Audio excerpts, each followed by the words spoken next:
बुजुर्ग अध्ययन से सुनना, एक बुजुर्ग हज के लिए गए तो उनकी तमन्ना ये थी कि मैं मस्जिद में कयाम करूंगा और रात को कयाम मस्जिद में करूंगा और दिन को जो है सफर करूंगा।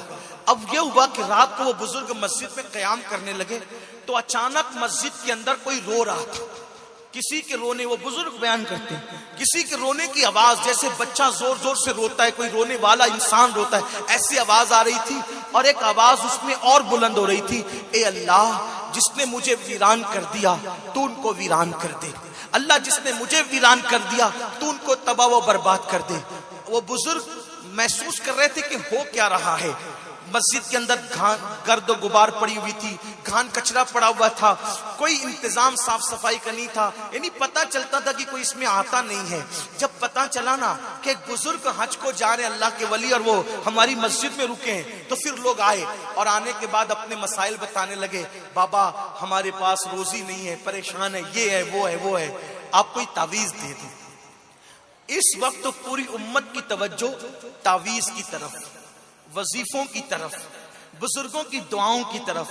न मैं तावीज का मुखालिफ, न वजीफों का मुखालिफ, न बुजुर्गों की दुआओं का मुखालिफ। लेकिन एक बात कहता हूं, ईमान लगती बात कहूंगा, आपको अच्छी लगे तो ठीक, बुरी लगे तो मुझे माफ करना। नहीं माफ कर सकते, जो बदला लेना चाहो मैं इजाजत देता हूं, ले लेना। ये बात याद रखना, जिस घर की बरकत अल्लाह उठा ले, जिस घर की बरकत अल्लाह उठा ले, दुनिया में कोई तावीज ऐसा लिखा नहीं गया आज तक कि अल्लाह की उठाई हुई बरकत को तावीज वापस ला सके। और अगर जुमला बुरा लगता है, लेकिन मैं इस अपने ज़ौक़ के मुताबिक कह रहा हूं, अल्लाह की उठाई हुई बरकत मुल्ला कभी वापस नहीं ला सकता। इतना याद रखना, एक बात अच्छी तरह समझना, कितना भी बड़ा वली आपके लिए दुआ कर दे, अगर आप बेनमाजी हैं और अल्लाह ने बरकत उठाई है, वली की दुआ की बरकत भी आपको नहीं मिलेगी। क्योंकि मेरे आका ने खुद फरमाया, जो नमाज छोड़ देता है नेकों की दुआ से अल्लाह उसका हिस्सा खत्म कर देता है। वरना मैं आपको कहूं इन उलमा की, अल्लाह वालों की मौजूदगी में, कि अगर मुसलमान नमाज पढ़ ले तो हमें किसी की दुआ की जरूरत ही नहीं है। अल्लाह के रसूल हमारे लिए इतनी दुआ कर चुके कि उस दुआ की बरकतें हमें मिलना शुरू हो जाए, हमारा काम ही बन गया। लेकिन वो दुआ की बरकतें क्यों रुकी हुई है? दुआ की वो बरकतें रुकी हुई क्यों है? क्योंकि आका फरमाते जो नमाज छोड़ देता है नेकों की दुआ की बरकतें उसको नसीब नहीं होती। उठा करके आप किताबें हदीस की पढ़ लें।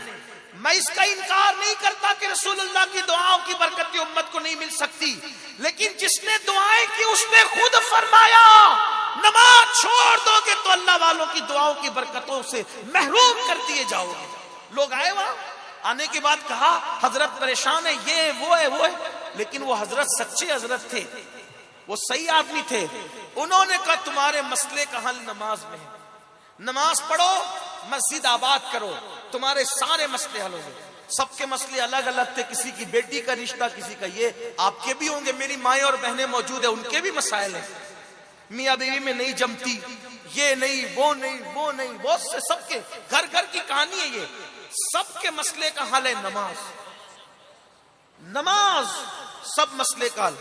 आप कहेंगे ये पागल तो नहीं हुआ ये मौलवी कि ये कहता है सब मसले का नमाज है? मैं एक आसान बात हदीस की रोशनी में तुम्हें बताऊं, बल्कि कुरान की रोशनी में। आयत नहीं पढ़ूंगा क्योंकि आयत सजदा है, मुकम्मल तर्जुमा भी नहीं करूंगा, एहतियातन उसकी तर्जुमानी करता हूं। अल्लाह कुरान में कहता है सजदा करो और अल्लाह का कुर्ब पालो, अल्लाह के करीबी हो जाओ।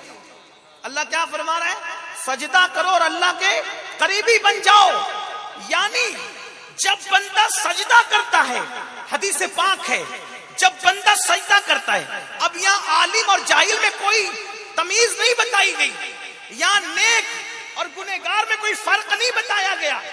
अल्लाह अकबर, क्या फरमान जारी हो रहा है, क्या फरमान जारी हो रहा है? अल्लाह के रसूल फरमाते हैं सल्लल्लाहु अलैहि वसल्लम कि जब तुम सजदे में जाते हो तो अल्लाह के और तुम्हारे दरमियान जितने पर्दे हैं वो सारे पर्दे उठा दिए जाते हैं